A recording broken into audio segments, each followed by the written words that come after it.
Salut les amis. Aujourd'hui, je vais vous parler d'une étude réalisée par un groupe de chercheurs de Stanford. Cette étude, réalisée au début du mois de janvier 2021 et évaluée par des pairs, recherche les impacts des confinements, couvre-feu, fermeture d'entreprises et toutes autres interventions non pharmaceutiques, aussi appelées NPI. La conclusion est qu'aucune preuve ne vient étayer les effets positifs de telles mesures sur la propagation du Covid-19. Je cite. Nous ne remettons pas en question le rôle de toutes les interventions de santé publique ou des communications coordonnées sur l'épidémie, mais nous ne parvenons pas à trouver un avantage supplémentaire au fait de rester à domicile et de fermer des entreprises. Les données ne peuvent pas totalement exclure la possibilité de certains avantages, cependant, même s'ils existent, ces avantages ne justifient pas les nombreux inconvénients de telles mesures.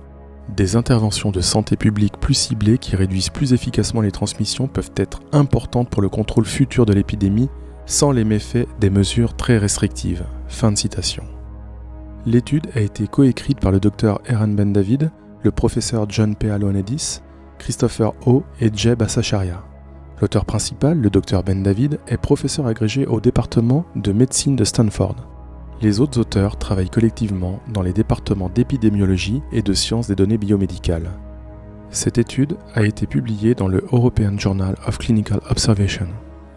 Le groupe a étudié les effets de ce type de mesures dans 10 pays, l'Angleterre, la France, l'Allemagne, l'Iran, l'Italie, les Pays-Bas, l'Espagne et les États-Unis qui avaient les mesures les plus restrictives, et ont été comparés à la Suède et la Corée du Sud où les mesures étaient moins restrictives. Le résultat est qu'ils n'ont trouvé aucun effet bénéfique clair et significatif sur la propagation de l'épidémie dans les pays où les mesures étaient les plus restrictives. En d'autres termes, rien n'indique que ces mesures agressives aient contribué d'une quelconque manière à faire dévier la courbe des nouveaux cas en Angleterre, en France, en Allemagne, en Iran, en Italie, aux Pays-Bas, en Espagne ou aux États-Unis lors de la première vague début de l'année 2020. Penchons-nous maintenant sur le poids des choix politiques effectués ces dernières années en France. Commençons par l'hôpital, où 69 000 lits ont été supprimés en l'espace de seulement 15 ans.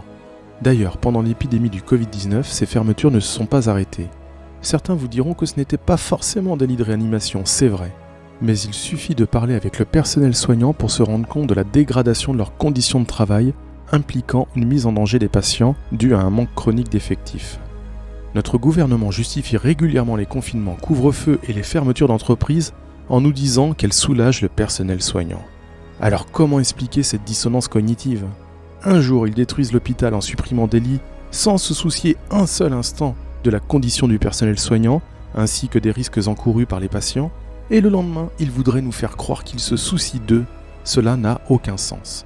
Autre point, qui soulève bien des questions. Comment justifier des économies dans le secteur de la santé alors que ces mêmes économies les ont poussés à prendre des mesures à l'origine d'une crise économique ayant des effets bien plus graves dans notre pays ? Soit ce sont de mauvais gestionnaires, soit leurs objectifs sont à l'opposé des nôtres. À cause de ces choix, le PIB a chuté de 8,3% durant l'année 2020. Nous pouvons donc parler d'une récession massive qui aura forcément un impact important sur une majorité de familles françaises. Je vous remercie de l'intérêt que vous portez à mes vidéos et je vous invite à partager, liker et vous abonner si ce n'est pas déjà fait. À bientôt les amis.